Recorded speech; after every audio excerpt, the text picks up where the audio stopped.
پیام دارم به همون دخترهایی که در افیر میبروین با مردها صحبت کرده میشینن. بعضیش در بالای پاسل دراز کشیدگی با لباس های نیم برهنه و جذاب با مردهای بیگانه قهقه شوخی ها اهوه کرده میشینن. نعوذ بالله. دخترها از الله بترسه.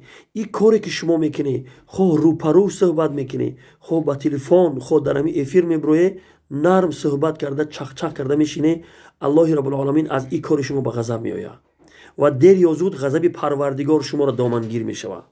این را خوب یقین بدونه. الله رب العالمین در قرآن عظیم الشان تمام زنهای امت از نرم صحبت کردن با مردهای بیگانه منع میکنه.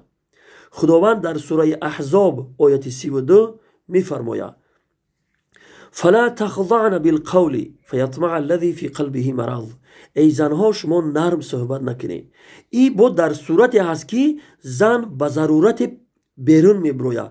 مثلا مگزین میروه که فروشنده مرد است و با او مجبور میشوه که صحبت بکنه.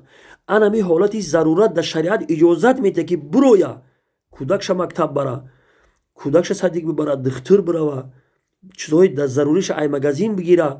ولی وقتی که با مرد سخن گفتن باشه باید که نرم صحبت نکنه. این را شما یقین بدونه که این کاری که شما در افیرها میکنه، روپرو میشینه چخ چخ کرده در پرکا میشینه صحبت میکنه، این کاری شما غضب پروردگار بر سرتون میآورد. دیر یا زود غضب پروردگار شما را دامنگیر میشود. شما چگونه جرأت میکنه که خداوند از یک سو شما را از این نرم صحبت کردن منع میکنه در حالت باز ضرورت، ولی شما به ضرورت در بین صدها مرد در افیر میبرویه، در بالای پسل دراز کشیدگی اوه خنده چخ چخ کرده میشینی. العیاذ بالله.